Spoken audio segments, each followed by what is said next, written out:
pân capul meu. Eu mieri nu mai pot sau țânșăm să beau, atâta până când am să aflu și ni poate să-mi spui. Bună ziua, suntem din nou la TV Sighet, unde fiecare cetățean își spune părerea și vorbim cu domnul Ioan Daniel. Domnul Ioan Daniel. Sunteți din Sighet, nu? Da. Aș începe acum cu o întrebare la modă, pentru că tot trăim vremuri tulburi, în sensul că se reduc salarii și pensii. Noastră, ce părere aveți despre această decizie a guvernului Boc? Negativ. Explicați, vă rog. Nu-i bun. De ce? Când e în minus, minus. Minus, Deci minus. nu sunteți de acord. Nu. Dar noastră, că dacă ați guverna sau să fi prim-ministru, ce ați fi făcut? A zice, care are plus, să dea plus.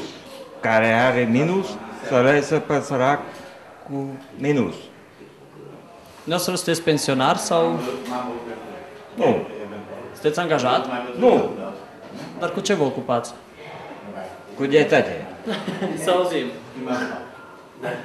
De la frizură până la prefectură. Despre orașul nostru, așa, ce părere aveți? Doamna Gogea, profesoara, a făcut lucruri bune, dar și rele. Care sunt cele bune și care sunt cele rele?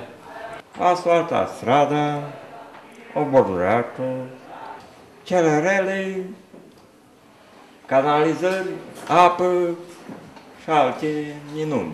Fiindcă oamenii n-au grijă de mama natură. Mama natură dă la fiecare, dar nu știe să gospodărească fiecare mama natură, ce ne dă nouă. Om putea avea miliarde de euro, găuroi, dolari, mă rog, nu mă interesează ce. Pune mâna și fă, că mama natură ne îngroapă. Dacă nu plantezi un pom, ne invadează mama natură. Trebuie tuns. Când omul se bagă pe mama natură, apoi s-o cam îngrozit de lumea bogătașilor. Deci dumneavoastră prevestiți un final pentru toți bogătașii pentru că au deranjat mama natură. Așa ceva, parțial. Dumneavoastră, așa personal, cum vă împăcați cu mama natură? Plantezi pomi, ori de ce fel. Prun, merg, cireș, vișin, orice fel de pom. Trebuie omul să păie mâna la lucru, nu la cerșală, la pomană. Când am ajuns la cerșit, l-a întins mâna, s-a îngrozit de Românie. Deci dumneavoastră vedeți România că cerșește de la cineva ceva? Da, Ce? de la Uniunea Europeană, bani. N miliarde. Pentru ce? Pentru 2-3? Nu. Ca să schimbăm puțin subiectul așa legat de câinii comunitari de la noi din oraș, ce părere aveți de problema câinilor comunitari? Câinii comunitari. Fără stăpân. Nu vine. Eu am fost mușcat de 3 câini. Și am fost la spital. Nu, domn doctor, m-a mușcat câinii. De ce ai? De aici. Mi-au rupt pantalonul de blugi. Sau Și la spital ați mers pentru că vi s-au rupt pantalonii. m-au mușcat câinii. Da, m-a mușcat. M-a mușcat.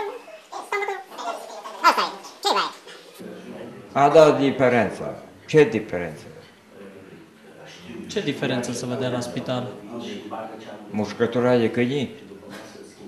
Sau antibioticele ce... Și ați fost tratat sau nu la spital? N-am fost. M-am tratat eu singur. Cu ce? Nu spun. Asta e secretul meu. Pe cine ați vedea dumneavoastră potrivit pentru funcția de primar? Eu? Pe mine. Dumneavoastră fiind primar, care ar fi primele măsuri pe care le-ați luat? Eu, primele măsuri, eu aș fi tare drastic. Eu nu zic minciuni, că mie nu-mi plac minciunile. Omului bun. Care ar fi prima măsură efectivă pe care ați luat dumneavoastră ca nou primar al municipiului Sighet? Să înceteze cu minciunile. Și prima dată cu promisiunile. Înainte de astea. Au promis. Și au mai făcut.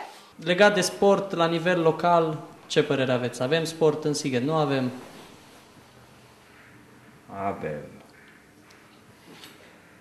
Avem.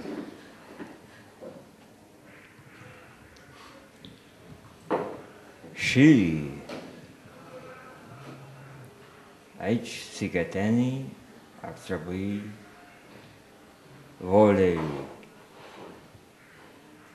Era cândva, fotbalul nu mai zic, chill.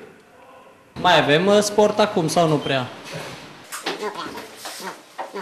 Numai tenis de câmp, tenis de masă, de unde? La Curtea Veche era handball. Și jucam nu mai este. De învățământ, profesorii necăjiți, s-a murit și ei.